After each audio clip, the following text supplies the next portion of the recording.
My name's Zoe Colville and I'm a farmer in Kent.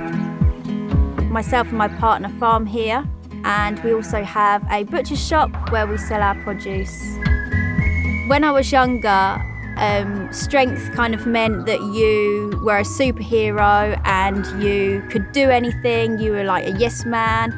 And then as I've got older, I've realised that actually strength can mean you just get up and carry on every day. Changing how you think can be strength, changing career, breaking up with someone you've been with for 8 years and are miserable can mean so many different things, but it's definitely changed as I've got older.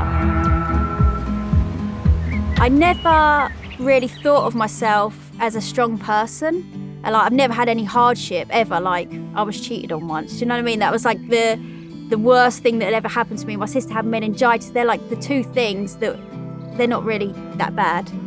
I met Chris and he had obviously lost his dad really young, and I just thought, oh my God, that'd be mortifying. And then, my dad got sick.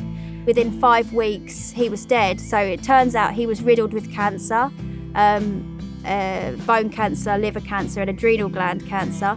And I suddenly had to be a strong person. And dealing with being in intensive care wasn't really that hard. Like, for quite an anxious person, I never really felt anxiety about him dying. You just had to concentrate on each day. But then we got him home, and it wasn't the waiting for him to die where I had to find the strength. It was the caring for him, washing your dad and things like that. When I look back now, it doesn't feel like it was me. I don't know where it came from. But it's really reassuring for me to know that if I ever need that strength again, I can pull it out the bag. I'm not just going to crumble, hopefully.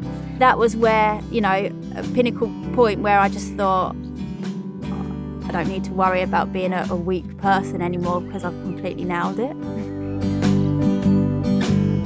I grew up around here and had a very outdoorsy life, and then at 18 I moved to London to be a hairdresser.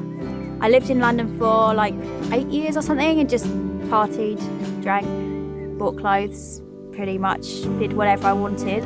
And then decided to move home to Kent because I started dating Chris.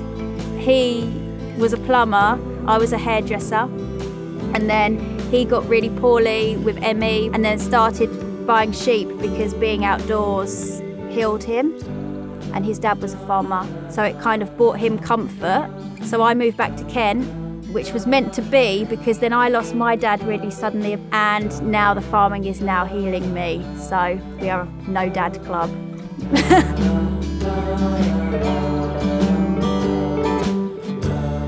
I question my strength quite a lot in farming because I've always felt like I'm second to Chris. He's always been the one that lifts things and does everything. But as my confidence has grown in farming, I've realised that actually there's not a lot that he can do that I can't, which has helped my self-confidence hugely.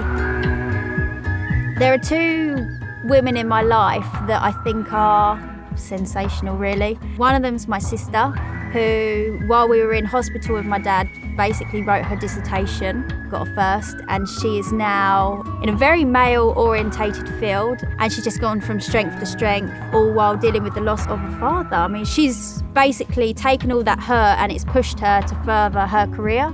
Yeah, she's incredible. I first told people that I was going to be a farmer. Everyone was shocked because I'm a woman, probably, and it's such a huge difference. Like, hairdressing and that world and that culture is so slick and cool and all about how you look, and then farming is obviously the complete opposite.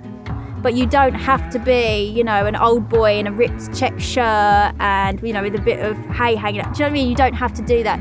There's so many women now that are, because of social media, they're being able to show their lives, and they're women and they're doing the exact same jobs. They're not just looking after the pet lambs and making sandwiches anymore. They're doing the same roles as men, which I think is incredible. So now I actually don't think being a woman farmer is any different. I was inside for so many years hairdressing, it's almost like I was suffocated, and now I can be outside and work outside. It's like the dream.